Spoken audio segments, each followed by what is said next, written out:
اچھا، یہ ویسے اگلے جو ہے ایک دو سوال تھے، ان کا جواب ویسے آپ کے اسی جواب میں کے اندر آ ہی گیا۔ میرا دوسرا جو سوال تھا کہ صحت والی نبض سے کیا مراد ہے؟ صحت والی نبض سے مراد یہ ہے کہ ایک نوجوان آدمی ہے، مرد ہے، جب تک وہ عضلاتی غذائیں کھائے گا وہ صحت مند رہے گا۔ اس کی نبض 3 انگلوں تک تواتر کے ساتھ، یعنی اس میں بیماری نہ ہو تو وہ 3 انگلوں تک نبض جو ہے اس کی ہر وقت اظہار کرے گی۔ اس کو ہم خشک گرم نبض کہیں گے، اور اس کے لیے زیادہ غذائیں جو ہیں وہ خشک گرم ہی ہوتی ہیں، وہ کھانے سے صحت مند رہتا ہے۔ تو اس کے لیے یعنی اس نبض کا یعنی برقرار رکھنا اس کے لیے صحت کے لیے ضروری ہے۔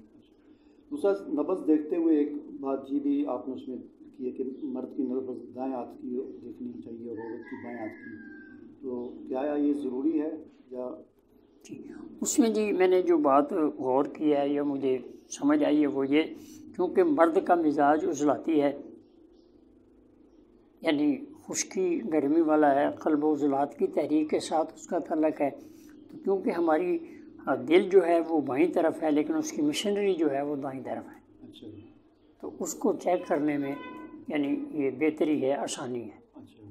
عورت کا کیونکہ مزاج غدی ہے اور اس کا غدد جو ہے ہمارا وہ دائیں طرف ہے اور اس کی مشینری جو ہے بائیں طرف ہے، اس لیے اس میں یہ آسانی ہے۔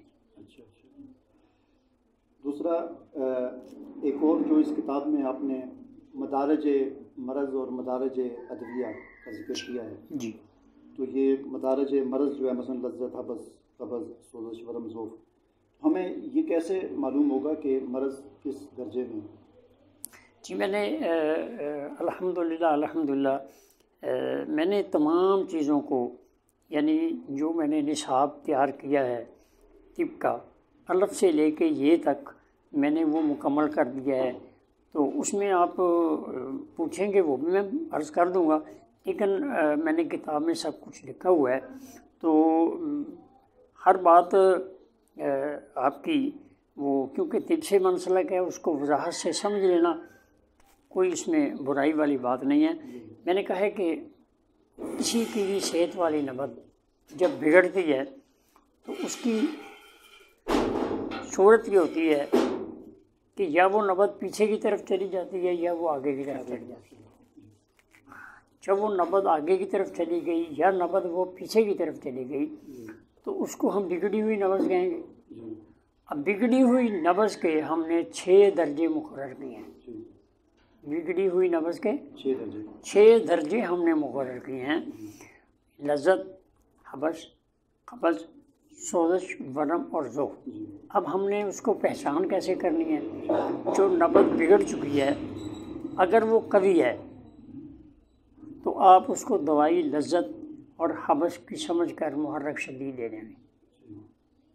اگر اس کی نبض میں تیزی آ گئی ہے تو پھر آپ ملیگن اور مسل دیں گے، اور اگر اس کی نبض کے اندر ذوف آ چکا ہے پھر آپ اس کو اکسیر اور مقوی دیں گے۔ تو میرا خیال ہے کہ میرا جواب جو ہے وہ آپ کو سمجھ آ گیا ہوگا۔ اگر اس میں کچھ کمی ہے تو میں اور، لیکن اس میں یہ کوئی ضروری نہیں ہے، ہر بگڑی ہوئی نبض کے 6 درجے ہیں۔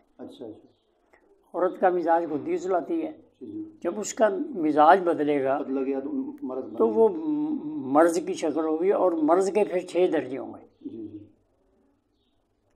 وہ نبض سے ہی سمجھنے ہم نے، اس میں اپنی اور کوئی دوسری رائے نہیں ہوگی۔ علامات کو ہم نے ترجیح نہیں دینی بلکہ ہم نے نبض کو ہی ترجیح دینی ہے۔